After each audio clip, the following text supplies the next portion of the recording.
हम बात कर रहे हैं मिसेस सुचिता सिंह, जिन्होंने Mrs Asia international, Mrs global international का खिताब जीता और पूरे बिहार का नाम पूरे विश्व भर में रोशन किया। तो स्वागत करते हैं हम लोग सुचिता सिंह जी का। स्वागत करते हैं सुचिता मैम आपका हम लोग। और सबसे पहले तो हम लोग ये जानना चाहेंगे कि आपके बारे में हम लोगों ने काफ़ी सुना है, तो सबसे पहले तो हम ये चाहेंगे कि आप खुद के बारे में हमारी जनता को एक छोटा सा इंट्रोडक्शन दें, जो आपको जानते हैं, जो आपके फैंस हैं, और जिन लोगों तक हमको आपकी इस बातों को पहुंचाना है, हम चाहेंगे कि उनको आप एक अपना छोटा सा इंट्रोडक्शन दें। मैं Suchita Singh, Mrs Asia International Crown winner from Dubai, Mrs Global International Crown winner from Dubai, और इसके साथ मैंने बहुत सारे सब टाइटल्स भी वहाँ से लिए थे। इसके पहले मैं मिसेज इंडिया के लिए भी चुनी गई थी, मिसेज इंडिया फोटोजेनिक फेस। और उसके बाद मैंने कंटिन्यूसली बहुत सारे ब्रांड के लिए, मैगजीन्स के कवर पेज के लिए फ़ोटोशूट्स वगैरह करवाए। और अभी भी मैं मॉडलिंग के लिए बहुत सारे काम जो मिलते हैं तो करते रहती हूँ। सबसे पहले तो हम ये जानना चाहेंगे कि आप इस लाइन में आने से पहले जी, कुछ बातें हम जानना चाहेंगे, और ये जानना चाहेंगे कि आपकी बचपन की यादें कैसी रहीं, आपको इंस्पिरेशन कहाँ से मिला, और आज आप जिस मुकाम पे खड़ी हैं, इस मुकाम तक पहुंचने में आपको कैसे कैसे संघर्षों का सामना करना पड़ा, कैसे कैसे आपको प्रॉब्लम्स का सामना करना पड़ा, और आज जिस जगह पे आप हैं यहाँ पे आने में आपको कितना समय लगा। ऐसा है कि ये सपना तो ज़रूर था बचपन में कि मैं एक मॉडल बनूं, क्योंकि जब मैं बड़ी छोटी थी उस वक़्त सोशल मीडिया और ये सब कुछ था नहीं, ना तो मोबाइल था ना कुछ था। लेकिन उस वक्त टीवी पर शो आया करता था, और उसमें जो एक शो था उसमें अक्सर मैं देखती थी मॉडल्स में कंटिन्यूसली जा रही हैं। मतलब छोटी थी मैं, उस वक्त मैं इतना समझती नहीं थी, लेकिन ये चीज़ मुझे बहुत अच्छी लगती थी। इतनी लंबी लंबी लड़कियां और इतने लंबे लंबे हेयर्स इतने स्टाइल में चलती हैं, मुझे ये चीज़ बड़ा अट्रैक्ट करता था। लेकिन उस वक्त मैं समझती नहीं थी ये सब है क्या। सोची थी मैं भी कभी यहाँ जाके चल सकती हूँ ऐसे क्या लेकिन वो बात फिर उस वक्त ही ख़त्म हो गई। लेकिन जब मैंने सुना कि ये लोग फिर मिसेज इंडिया बनती हैं, मिसेज एशिया बनती हैं, जब मैं 10-11 में आई तो पापा को एक बार बोला भी कि मैं मिसेज इंडिया के लिए मैं जा सकती हूँ क्या। पापा बोले नहीं बेटा, हम लोगों के ये बैकग्राउंड में नहीं, हम ये सब नहीं कर सकते, और इसके लिए बाहर रहना होगा, बहुत तरह की ट्रेनिंग होती है, बहुत तरह का उसमें फॉर्म वगैरह भरना पड़ता है, तो ये हमारे बस का नहीं है। फिर मैं भी भूल गई इस बात को। फिर उसके बाद शादी हो गई, 11 के बाद मैंने शादी कर ली, तो उस वक्त और भी जिम्मेदारियों के कारण ये सब बातें पता नहीं कहाँ चली गई। लेकिन ये सब छोटी छोटी चीज़ें थी, फैशन या फिर ये सब चीज़ मुझे, स्मार्टनेस, एक फिटनेस, ये सब चीज़ें मुझे अट्रैक्ट करती थी और आज भी करती हैं। तो मेरा बचपन से ये रहा है, खान पान में मैं हमेशा सतर्क रहती हूँ। मेरा सब मतलब आप मेरे मम्मी को बात करेंगे ना तो बता देंगी वो कि मेरा खाना पीना कैसा रहा बचपन से। ये नहीं कि अभी की बात मैं बता रही हूँ कि एज अ मॉडलिंग के लिए या कुछ नहीं, ये सब नहीं। मेरा रहा है कि नहीं इतना ही खाना है, जब भूख लगेगी तभी खाएंगे, सादा खाना खाएंगे, ज़्यादा बाहर का कुछ नहीं खाएंगे। ये मेरा बचपन से रहा है कि नहीं, जो भगवान ने दिया है उसको बचा के रखना है जी। जैसा कि मैम अक्सर कहा जाता है कि औरतों के सपने, जिनको सिर्फ चूल्हे में और घर के चूल्हे में उसको सिमटा दिया जाता है, सिर्फ मतलब जितने भी यहाँ पे आज, क्योंकि आप ऑलरेडी बिहार से हैं और आप इस चीज़ को समझ सकती हैं कि बिहार के महिलाओं को दबा के रखा, शायद मुझे को ये भी नहीं, मैं लगता है समझ रही, आप बोले। हाँ, पूरे इंडिया की औरतों को दबा के जी जी रखा जी, जाता है। बिल्कुल बिल्कुल। तो इस बीच आपको सबसे ज़्यादा किन्होंने सपोर्ट किया, आपको इस रास्ते पे चलने में, आपको हर एक डेग पर किसका सपोर्ट आपको सबसे ज़्यादा मिला? सबसे पहले मैं इसके लिए अपने भगवान को याद करती हूँ, उनको बहुत बहुत धन्यवाद करती हूँ जिन्होंने मुझे ये शक्ति दी कि मैं इन सब सिचुएशंस को लड़ सकूँ, और मैं इसको फेस करते हुए भी मैं इसके ऊपर से मैं जा सकूँ। मतलब मैंने लांघा है उन सभी सिचुएशंस को, जो सब सिचुएशंस ऐसे आए हैं तो मैं कहूँ कि मैंने उसको लांघ दिया, मैंने उसको बिल्कुल अवॉइड किया। जिसको भी जो भी सोचना है सोचे, बोलना है बोले, करना है करे, मुझे जो करना है मुझे करना है, बस बात खत्म। मेरे दिमाग में बस एक ही चीज़ थी कि बस भगवान मुझसे कोई गलती ना हो और मैं अपने सही रास्ते पर, सही जगह पर अगर जाने का मैंने सोचा है तो मैं जाऊं और मैं प्रूव करूंगी कि एक हाउसवाइफ इतनी लाचार और इतनी ऐसी बेमतलब की चीज़ नहीं होती जैसा उसे समझ लिया जाता है।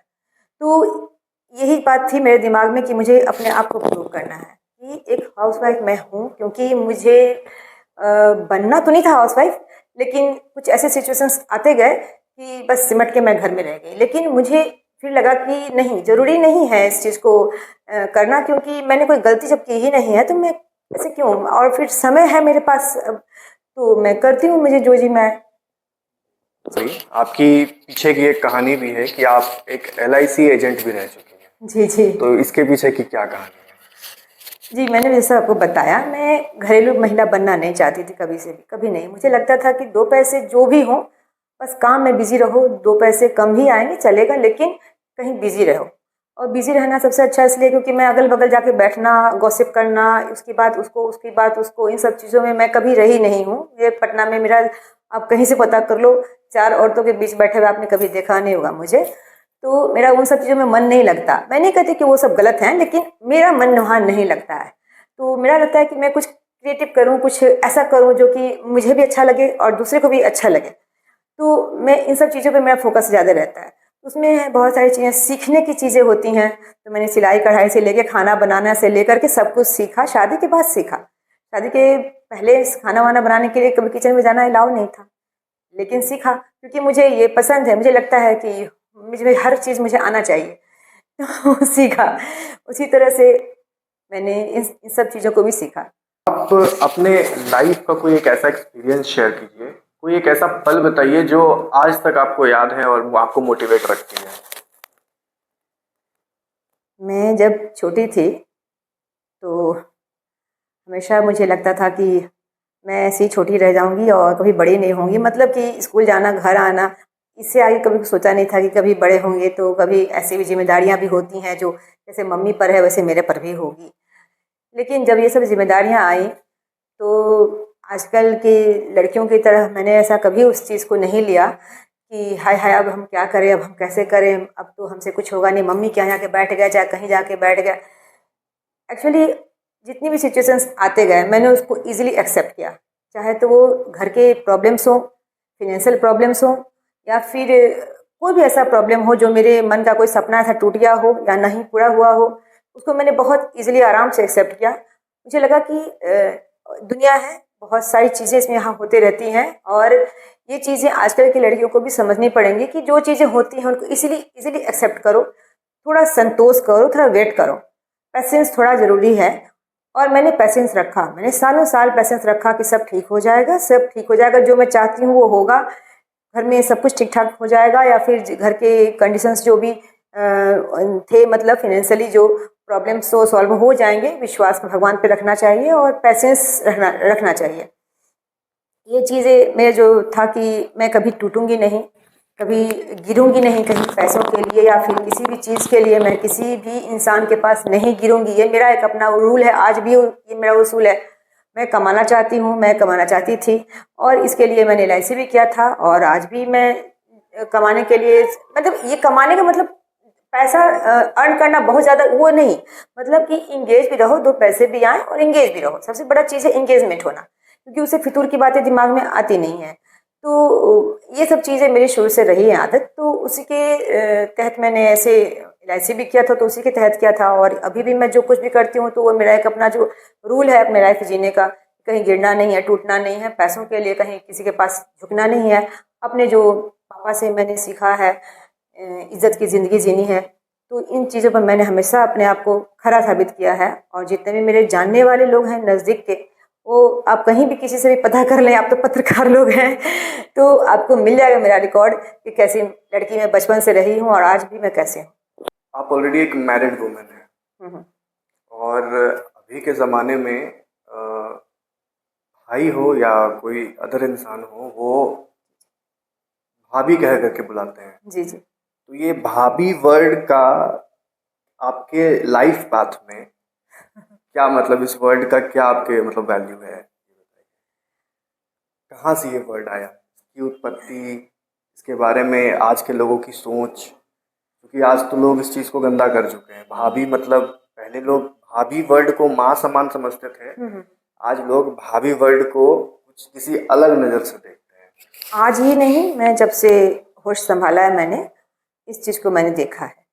तो ये आज की बात तो नहीं है, मे भी आज ये चीज़ फैल रही हैं और लोग जान रहे हैं सोशल मीडिया के थ्रू, लेकिन मैंने हमेशा से देखा है लड़के भाभी बोलना पसंद करते हैं और लड़कियां भैया बोलना पसंद करती हैं। तो लड़कियों को होता है कि भैया बोलेंगे तो हमें थोड़ा रिलैक्स रहेंगे, थोड़ा इनके पास कंफर्टेबल होंगे, और लड़कों को लगता है कि भाभी बोलेंगे तो हंसी मजाक करेंगे। हाँ, ये हमारा मतलब कहते हैं कि भाई की बीवी मतलब आधा वर देवर होता है, तो हम ही आधा वर हो जाएंगे। तो इसमें सोच का फ़र्क आप खुद ही देख लीजिए किसकी क्या सोच है। लड़कियां सिक्योरिटी चाहती हैं, अपने लोगों को चाहती हैं, पापा और भाई जैसे पुरुष को चाहती हैं, और लड़के भाभी जैसी स्त्री को चाहते हैं जिसके साथ उच्छृंखल होकर के भी व्यवहार कर सकें और अश्लील मजाक कर सकें या फिर उटपटांग हरकतें कर सकें, और उसके बाद उनको इजीली माफ़ी मिल जाए कि वो तो देवर है, अब क्या करोगे, मजाक है कर दिया तो उसको छोड़ो हटाओ, ये सब कोई बड़ी बात नहीं है। तो इस चीज़ को आप देखिए, इनकी मेंटेलिटी दोनों की कहाँ पर कैसी है, ये चीज़ दिखती है इससे। समाज बहुत बड़ा है और पूरे समाज में हम लोग जब आगे बढ़ते हैं तो हमारे आसपास के लोग सबसे पहले देखते हैं। तो इस बीच हमारे पड़ोसी भी होते हैं। जी जी। तो जो हमारे पड़ोसी होते हैं वो या तो टांग खींचते हैं या तो हमें आगे बढ़ने में सपोर्ट करते हैं। तो आपके पड़ोसी कैसे रहे? मेरे पड़ोसी, मैंने आपको पहले बताया मैं किसी झुंड में बैठती नहीं हूँ, और इतना काम होता है घर के बाद बाहर का, बाहर के बाद घर का, फिर जिम जाना होता है, तो इन सब को लेके इतना टाइम नहीं मिलता कि किसी के पास बात कर सकें। और यहाँ कोई कहाँ क्या कर रहा है किसी को किसी से मतलब भी नहीं है इस जगह पे। तो मैं भी सेपरेट अपने घर में रहती हूँ, और कौन क्या कह रहा है फिर पीछे से मुझे पता भी नहीं है, क्योंकि मैं किसी के जाती ही नहीं हूँ, और उन लोग भी कहाँ है कौन है कुछ नहीं पता मुझे रहता किसी के बारे में। औरत और मर्द, आज पूरे भारत में आप अगर देखेंगी तो हर जगह पे महिलाओं को पहले दबाया जाता था, लेकिन अब भारत की महिलाएं सशक्त हो गई हैं। और आप हर दिन इंस्टाग्राम स्क्रॉल करेंगी या फेसबुक स्क्रॉल करेंगी या गूगल न्यूज़ स्क्रॉल करेंगी तो आपको महिलाएं अपने पति को मारते हुए दिखेंगी। तो ये औरत और मर्द के बीच का फर्क क्या है, इसको थोड़ा आप बताइए कि भाई क्यों दहेज पर रोज ऐसे हो रहा है, रोज क्यों रेप हो रहे हैं, क्यों वो रेप करने के बाद भी बच जा रहे हैं, क्यों नहीं उनको मार दिया जाता है, क्यों नहीं ऐसा कोई कानून है जो कि 24 घंटे में उसको पकड़ के उसको अंदर करे, उसका सजा दिया जाए उसको पर्याप्त रूप से। लड़कियां दहेज के लिए लाखों मारी गई अब तक, और लड़के रोज का रेप, जब हम अभी बात कर रहे हैं यहाँ भी 10 रेप अभी हो रहा होगा, कहीं ना कहीं कोई ना कोई हंगामा हो रहा होगा, इन सब पर कोई चर्चा नहीं। यहाँ तक कि न्यूज़ में, मीडिया में हर जगह लड़कियों का नाम छुपा देते हैं लोग, में भी कहते हैं कि भाई उनका नाम मत उजागर करो, उससे उनकी बेइज्जती होगी। भाई हमारी लड़कियों की बेइज्जती नहीं होगी, आप लोग इजीली नाम दो, क्योंकि 4 नाम जैसे गिनवा दिया आपने, सोनम और फलाना ढमकाना मुस्कान वगैरह, तो ऐसे ही उनका भी नाम यहाँ रखिए कि ये पीड़ित है, ये लड़की पीड़िता है, तो उसका नाम भी वहाँ रखिए, क्योंकि वो पीड़िता है, वो उसने कोई क्राइम नहीं किया है, तो उसका नाम तो आप छिपा लेते हैं। अभी वहाँ लड़के हल्ला करते हैं सोशल मीडिया पर कि हाँ कहाँ कोई लड़की है बताओ, किसी का भी तो ऐसा हुआ नहीं है, आप 10 का नाम बताइए। अरे कहाँ से नाम बताएंगे, हमने आपने नाम छिपा रखा है सबका। नहीं तो आप अगर जितने भी सर्वे हुआ है अभी तक, आप देखिए सर्वे में हमेशा निकलता है लाखों औरतें का रेप हुआ, मार दी गई, रोज का, तो रोज का मतलब मैं तो स्टेटस में डेली 10-20 लगा देती हूँ, आप भी देखते होंगे, बहुत लोग देखते होंगे। मेरे स्टेटस में सिर्फ वही होता है, लड़कियों के साथ क्या क्या हो रहा है, न्यूज़ होते हैं या उनके साथ जो भी कानूनन जो उनको अभी अधिकार प्राप्त हो रहा है वो, और उस कानून का फिर दुरुपयोग कैसे होता है।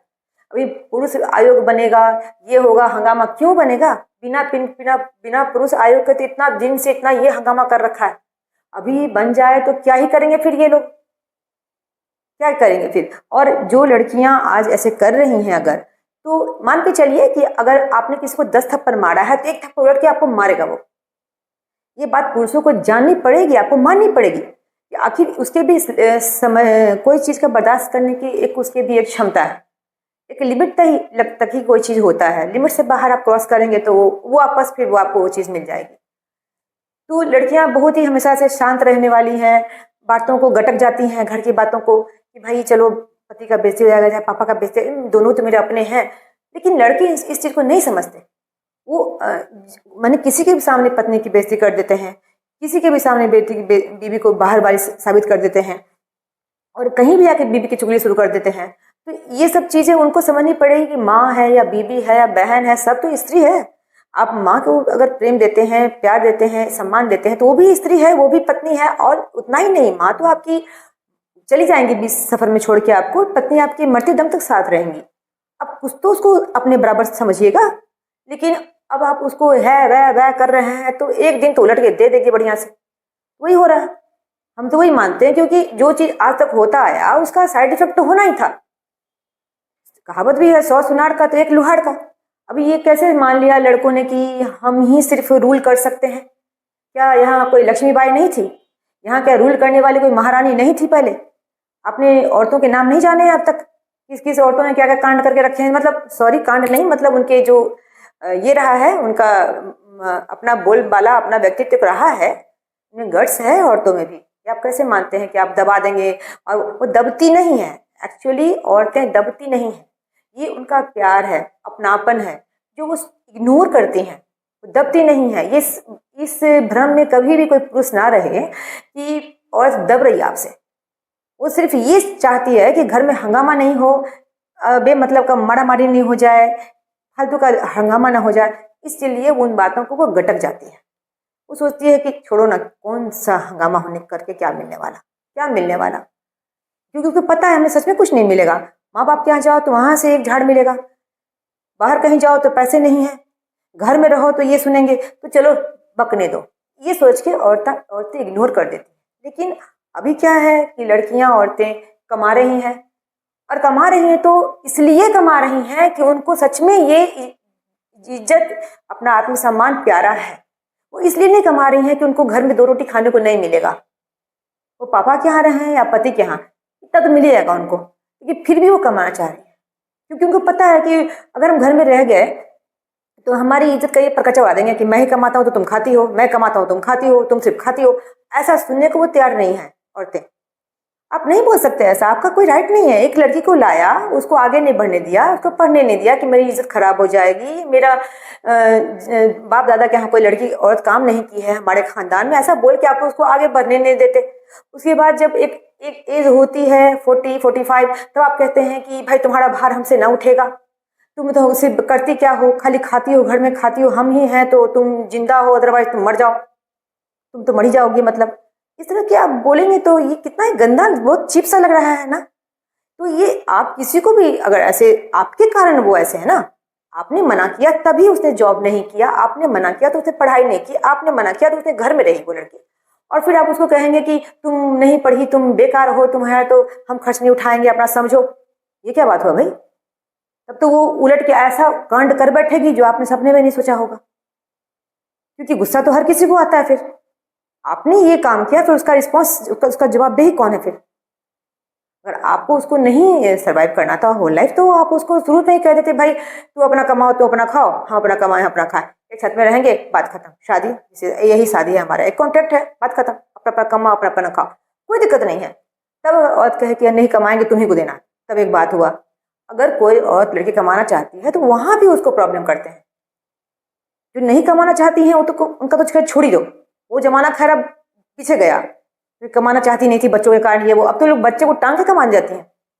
कैसे कैसे मैंने ट्रैफिक पर मैंने बच्चे को टांग के देखा, ट्रैफिक पुलिस काम कर रही थी, बच्चे को गोद में लेके एग्जाम देने गई थी महिला, तो बच्चे को लेके काम करने को तैयार है। क्यों? क्योंकि उनको अपना आत्मसम्मान बहुत प्यारा है। शादी के बाद जैसा अपना रूप दिखाते हैं पुरुष ना, अगर ये रूप उनका शादी के पहले दिख जाए ना महिला को, तो वो शादी ही ना करे उससे, क्योंकि उसको अपना आत्मसम्मान इस रिश्ते से ज्यादा प्यारा है। ये चीज पुरुषों को समझना होगा, अदरवाइज जो रूप है आप देख ही रहे हैं, हम इसमें क्या ही बोल सकेंगे। फिर हम लोग तो खैर ऐसा कभी सोचे नहीं थे कि लाइफ में कभी ये सब दिन भी देखना पड़ेगा, पर देखना पड़ा है, क्योंकि अब इन्होंने हद पार कर दी है। मैम, आपको क्या लगता है कि बिहार में महिलाओं और युवाओं को लेकर के कैसी पॉलिसीज होनी चाहिए? नवयुवक लोग, वो लोग बहुत होशियार हैं और अपना फ्यूचर को समझ के, अपने करियर को समझ के काम कर रहे हैं। लेकिन उनके लिए सबसे बड़ी चीज़ है कि जो वो अभी जो यंग टाइम में जो अपने लिए सोचते हैं या फिर देश के लिए, बिहार के लिए या फिर पीछे के जनरेशन के लिए, उसको कंटिन्यू रखें उसको, क्योंकि जब उनको उसके बाद जो कुछ भी फेस करना पड़ेगा वो कभी कभी आप जब एक्चुअली जब लोग यंग होते हैं ना तो उनमें सच्चाई ज़्यादा होती है, क्योंकि उन्होंने दुनिया उतना देखा नहीं होता। तो उनको क्या होता है ना कि हम ये कर देंगे, वो कर देंगे, ये सुधार देंगे, वो सुधार देंगे। तो ये जो जुनून है ना हमारे बच्चों में और महिलाओं में भी, लड़कियों में भी, तो इस जुनून को वो ख़त्म नहीं होने दें और उसको हमेशा याद रखें कि हमने एक चीज़ ऐसी लेके चली थी जिसे हमें निभाना है, जिसे हमें पूरा करना है। जो टास्क हमने लिया था कि हमें बिहार बदल देना है, हमें बिहार को अच्छा करना है, बिहार के बच्चों के लिए ये करना है, जो भी कुछ अच्छा सोचा उन्होंने, सामाजिक कार्यों में से लगे हुए हैं, तो इसको कंटिन्यू रखना है। ये नहीं कि एक समय जाने होने के बाद आप एक जगह पा लें, ऐसी पदवी कोई पा लें तो फिर आप एकदम चैन की नींद सो जाएं। नहीं, जब तक आप जिंदा रहें, अपने उसूलों पर कायम रहें और अपने जिन चीज़ों के लिए आपने इतना सेक्रीफाइस किया उन चीज़ों को का वैल्यू जो है अपने पीछे के जनरेशन को जरूर दें। कल के बिहार में और आज के बिहार में आपको क्या अंतर दिखता है? कल के बिहार में तो जब मैं स्कूल जाती थी, कॉलेज जाती थी, या उस समय की बात है, तो रोड, बिजली, सबकी व्यवस्था बहुत ख़राब थी यहाँ पर, ऑब्वियसली बहुत ख़राब थी। और क्राइम वगैरह का भी जो रिकॉर्ड था वो, हम चूँकि छोटे थे तो उतना समझ नहीं पाते थे मे बी, और लेकिन अभी भी है। तो मैं आपको बताऊं कि जो दिखने की जो चीज़ें थी वो तो ठीक हैं, पर जो चीज़ें जो नहीं दिखती थी बट वो हैं, तो वो आज भी हैं। कि जैसे उसमें हो गया गुंडागर्दी है और हमारे यहाँ के, हाँ, जंगल राज टाइप का, थोड़ा मतलब मारा पीटी तुरंत में कर लिए, मैनर्स नहीं है बच्चों को में, डिसिप्लिन नहीं है, कहीं भी जाएंगे लाइन में लगना नहीं चाहते हैं, रोड पर जाते हैं तो हमने लिमिटेड स्पीड में गाड़ी चलाते हैं, जहाँ तहाँ घुस जाते हैं, रोड का उनको पता नहीं कैसे रूल्स क्या है रोड पर चलने के। और यहाँ के जो टेम्पो वाले हैं, ऑटो वाले हैं, उनका जो हाल है, मतलब आदमी उसको बचाए कि खुद को बचाए, रोड पर ये हाल है। तो इन सब चीज़ों पर थोड़ा अगर उन पर कुछ काम हो जाता तो शायद ये रोड का मतलब कुछ और चौगुना बढ़ जाता। जो सिर्फ अभी रोड दिख रहा है ना, ये रोड नहीं दिखता, तब ये सचमुच में लगता है कि हाँ कोई शहर है। और जैसा सबसे यहाँ पर गड़बड़ है, बच्चे जो हैं समझते नहीं हैं, बहुत स्पीड में बाइक लेके चलते हैं, और ये चीज़ बहुत ख़राब है। आज के टाइम में ये मैंने पहले नहीं देखा था, लेकिन अभी के बच्चों का मैं ये देख रही हूँ, कहीं भी घुस जाते हैं। अरे भाई बच्चों, आप अकेले नहीं हो, आपकी फैमिली है पीछे, और जिन्होंने घर पर आपको जो भी वेट कर रहे हैं उनका ख्याल करके कम से कम तरीके से बाइक लेके, गाड़ी लेके चलो रोड पे। और अभी के जो भी है, जो गुंडागर्दी वगैरह है कि कहीं भी घुस जाएंगे, लड़ लेंगे, लड़ाई झगड़ा थोड़ा नहीं करो, सबसे थोड़ा अपना इमेज ख़राब होता है। और हर बात में गाली बोलना, हर बात में धमकी देना, और ये सब चीज़ थोड़ा सा अच्छा नहीं लगता है, मतलब। और थोड़ा डिसिप्लिन में रहना, बच्चों को डिसिप्लिन सिखाना, ये सब ज़रूरी है। तो ये चीज़ें बिहार में पहले नहीं थी और आज भी नहीं के बराबरी हैं, मतलब आज भी वो चीज़ मुझे दिखती नहीं है। जब आप किसी को डिसिप्लिन के लिए बोलिए, मैनर्स के लिए थोड़ा समझाइए, तो उसको बुरा लग जाता है, वो लड़ने लगता है। और ये चीज़ और भी बुरी लगती है कि भाई क्या, मतलब कैसे फिर सुधरेगा? आप किसी को नहीं बोल सकते कि तुम गड़बड़ कर रहे हो। आपने उसको गड़बड़ बोला नहीं कि आपको वो चौगुना गड़बड़ साबित कर देगा, बोलेगा ही नहीं, प्रूफ भी कर देगा। तो अब मतलब एक कहावत है ना, भैंस के सामने बीन बजा तो अब किसी को आप समझा नहीं सकते हैं। ये हाल है यहाँ पे। अगर कोई कुछ गलत कर रहा है ना, तो मतलब भेड़ के झुंड में है लोग, और सभी एक साथ अटैक कर देंगे आपको, आप अकेले पड़ जाएंगे वहाँ पे। अगर आपने किसी को समझाने की कोशिश की तो एक को आप समझाएंगे, बाकी 100 पीछे से आ जाएंगे, क्योंकि बाकी 100 भी वैसे ही हैं। तो बहुत मुश्किल है इनको संभालना। 2025 में इलेक्शन आने वाला है, इलेक्शन का सीज़न चालू हो गया है और सभी लोग अपने अपने पार्टीज, अभी हाल में ही हमने एक ऑलरेडी वीडियो डाला था यूट्यूब पे जिसमें इलेक्शन पे खास चर्चा हुई थी। तो मेरा सवाल आपसे ये है कि इस बार बिहार में कौन सा सरकार आना चाहिए, किस शासन को यहाँ पे शासन करना चाहिए असल मायने में, क्योंकि लोग जंगल राज भी देख चुके हैं, लोग कांग्रेस का राज भी देख चुके हैं और लोग भाजपा का राज अभी देख रहे हैं। तो आपको सबसे अच्छा राज किसका लगा, सबसे अच्छी पार्टी कौन सी लगी, और अपकमिंग इलेक्शन में कौन सी सरकार आपको लगता है ऐसा कि आनी चाहिए? बिहार में तो दो एक नए नए पार्टी भी अभी बने हैं, और हमने जब भी सोचा कि इसको आना चाहिए तो आकर के उसने गड़बड़ कर दी, इसको आना चाहिए, इसने आके गड़बड़ कर दी। तो ऐसे में किसको किसको ही बोला जाए। अभी हम बोले फलाना आ जाए, कल को वो आके वो भी गड़बड़ कर जाए। तो कुछ चीज़ यहाँ इस मामले में कुछ कंफर्म नहीं कहा जा सकता, क्योंकि क्या लगता है आपको कि चिराग पासवान इस बार सीएम बनेंगे? नहीं नहीं बनेंगे। बिहार में आप काफ़ी वर्षों से स्ट्रगल करते आ रही हैं, तब जाकर के आप इस मुकाम पे पहुंची। तो हमारे पॉडकास्ट, हमारे इंटरव्यू के माध्यम से आप हमारे यूथ को, युवाओं को, महिलाओं को अपने एक्सपीरियंस के हिसाब से, यानी अपने अनुभव के हिसाब से आप कौन सा ऐसा संदेश देना चाहेंगी जो काफ़ी इफ़ेक्टिव हो और उससे उन लोगों के अंदर कुछ जागरूकता आए? क्योंकि आज यूथ एक ऐसे मोड़ पे मुड़ता जा रहा है जहां आगे सिर्फ दी एंड है, आगे कोई रास्ता नहीं है। और महिलाओं में, चाहे वो लड़कियां हों, 16, 17, 18, 19, 20, 25 साल तक की लड़कियां हों, चाहे वो आज हमारे बच्चे हों, जितने भी, वो हर कुछ नशे की तरफ भाग रहे हैं।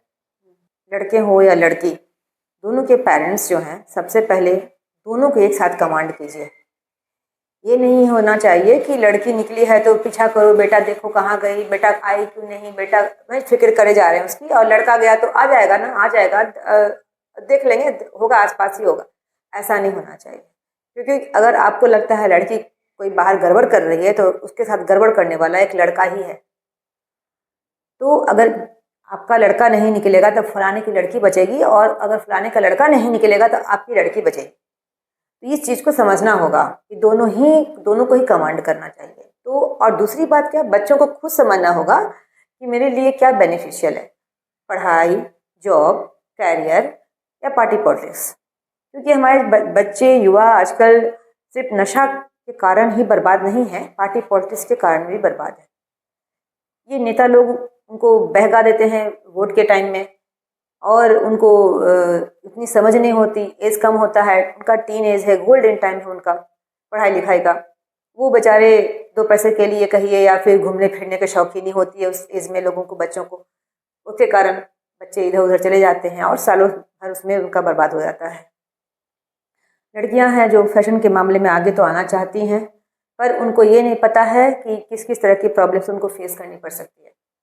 तो फैशन या कुछ भी कीजिए तो आपको पहले ये पता होना चाहिए कि आप कहाँ जा रही हैं, किन से मिल रही हैं, सचमुच में वहाँ इवेंट होता भी है कि नहीं, उसके प्रोड्यूसर कौन है या फिर कैसे लोग हैं। क्योंकि इसमें ना बहुत तरह की, पैसे तो आपके बर्बाद होंगे ही, आपकी इज्जत भी खराब हो सकती है।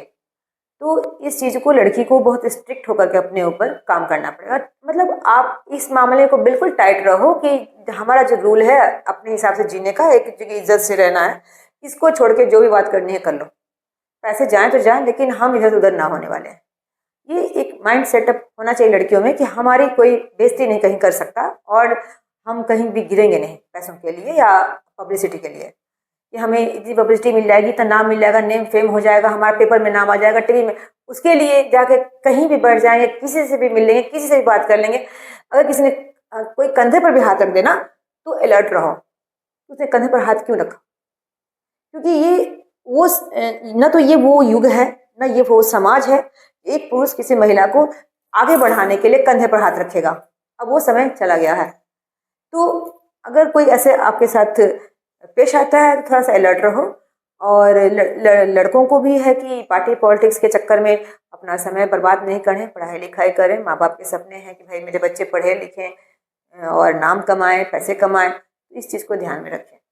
बच्चे हमारे बहुत जोशीले हैं और जोश जोश में जो है वो उल्टा पुल्टा कर जाते हैं बार बार, लेकिन हम उम्मीद उनसे यही करते हैं कि इस चीज़ को वो समझेंगे, सीखेंगे। अदरवाइज मैं अभी जितने इवेंट्स में गई हूँ, लड़के छोटे छोटे लड़के ही हैं, बहुत कम एज के बच्चे हैं, बट मुझे अच्छा लगा उनसे मिल करके कि ये चीज़ ये बच्चे अभी इस चीज़ को सुधार रहे हैं, जो हमारे एक टाइम में आज से 20 साल पहले नहीं था।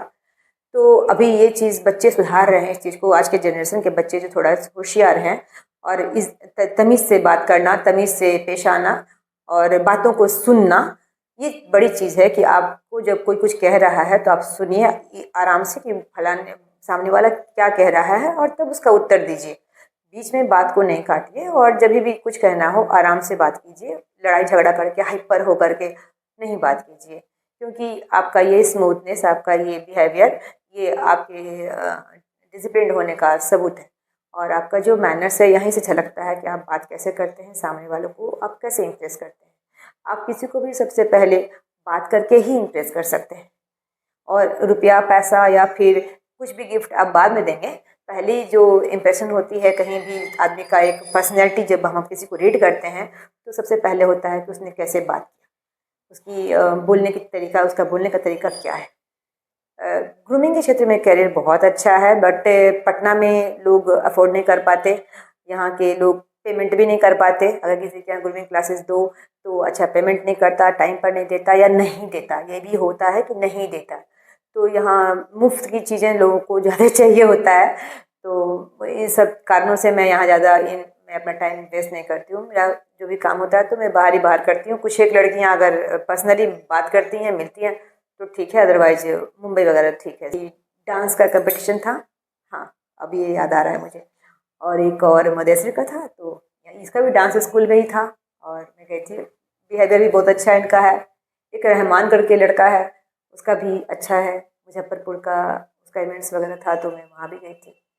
इन बच्चों ने काम अच्छा यहाँ पर किया है। और आई थिंक एक बाइबर करके लड़का है, हाँ वो भी है, बट उसका अब नहीं हो रहा। उसका एक ही सीज़न मैं गई थी, फर्स्ट टाइम जो मैं गई थी उसके पास, तो मैंने उसका एक ही सीज़न देखा, बट उसके बाद मैं गई नहीं। मतलब उन्होंने कोई इवेंट किया नहीं, शायद कुछ और काम में लगा है। फैशन इंडस्ट्री वो दूसरा इंडस्ट्री है, जैसे कि जिसमें दिन रात एक बॉन्ड बनता है, एक पेपर्स बनते हैं, उसके अकॉर्डिंग मतलब मॉडल्स काम करते रहती हैं, कभी उस सोप के लिए, कपड़े के लिए, ये ज्वेलरी के लिए, वो कंटिन्यूसली चलता रहता है उनका। वो पेड होता है, कोई अनपेड होता है, कोई कॉलैब होता है।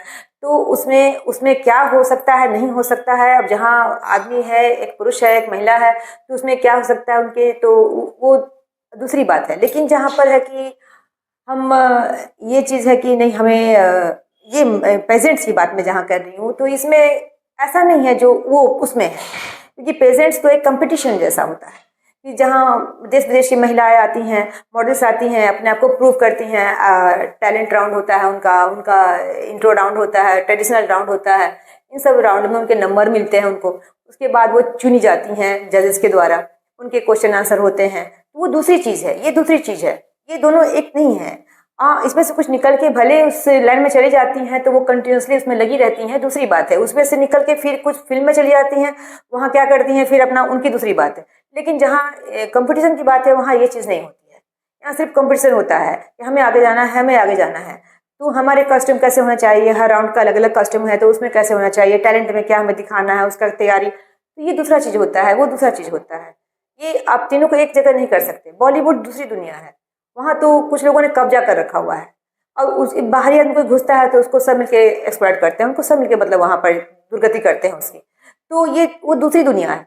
बॉलीवुड में कुछ एक लोगों का कब्जा है, समझ लो। तो वहाँ कुछ प्रोडक्शन हाउस ऐसे हैं जो कि बाहरी लोगों को नहीं घुसने देना चाहते हैं। उनके अपने बच्चे वहाँ जाएंगे, भतीजे जाएंगे, दादी नानी मामी जो भी जाए, उनका फैमिली का, बाहर वाला नहीं जाएगा। तो इस तरह से वो दूसरी दुनिया है, ये दूसरी दुनिया है, ये सब अलग अलग है। ये बॉलीवुड और इसका प्रेजेंट का कहीं कोई तालमेल नहीं है। जितनी भी डेवलपमेंट हो रही हैं उन सबों को यहाँ की जनता बस रहने दे सुरक्षित, गंदा नहीं करे, तोड़े नहीं, चीज़ें चुराए नहीं वहाँ से। जैसा कि नट बोल्ट खोल रहे थे एक पुल पर से, और आपके ही किसी रील में देखा था मैंने। तो वो चीज़ बताओ, अगर ऐसे करेगी यहाँ की जनता। मैंने कहा ना, मैनर्स नहीं यहाँ के बच्चों को सिखाते उनके पापा मम्मी। तो जब बच्चे ऐसे हैं तो बना हुआ पुल भी बैठ के कोड़ेंगे, क्या करेंगे, क्यों करेंगे, पूछोगे तो भाग जाएंगे। तो ऐसे में बेचारी सरकार क्या करेगी। तो सरकार तो मना करती है दारू नहीं पियो। अभी आप बताओ, जितने गड्ढे खुल रखे हैं सब में दारू के बोतल निकल गए, इतने इतने रोड पर जमा है, उसमें अब सरकार क्या करेगी? तो सरकार को क्या कहेंगे, सरकार अपना काम में लगी हुई रहती है, बाकी इस जनता के हवाले है। तो जो जनता इतनी अशिक्षित है, इतनी मैनरलेस है, इतनी मतलब शेमलेस भी है, तो वो क्या है, वो रहने देगी तब तो? अरे जनता में ही कोई ये है नहीं, सेंस नहीं है कि ये चीज़ें मेरे लिए बनाई जा रही हैं तो हम इनको रहने दें अच्छे से, ताकि हम, हमारे बच्चे सभी इसका इस्तेमाल कर सके, सबको सहूलियत हो। आगे भी नहीं समझते। अब इसके लिए फिर क्या कहेंगे? इसके लिए सरकार को दोष नहीं दे सकते, सरकार तो अपना काम अच्छे से कर रही है। जो उन्होंने ग्रेटर पटना का एक मैप था तो उसके अकॉर्डिंग तो उससे ज़्यादा काम हो रहा है। पहले का पटना अच्छा था कि अभी का? नहीं, देखने में तो बिल्कुल अभी का पटना अच्छा है, नो डाउट। अभी तो भी पटना ऊपर से देखें, फ्लाइट से देखें तो बहुत सुंदर लगता है। बस यहाँ पे जनता को हाथ जोड़ते हैं, कृपा करके इसको सुंदर रहने दो भाई सुंदर रहने दो बस।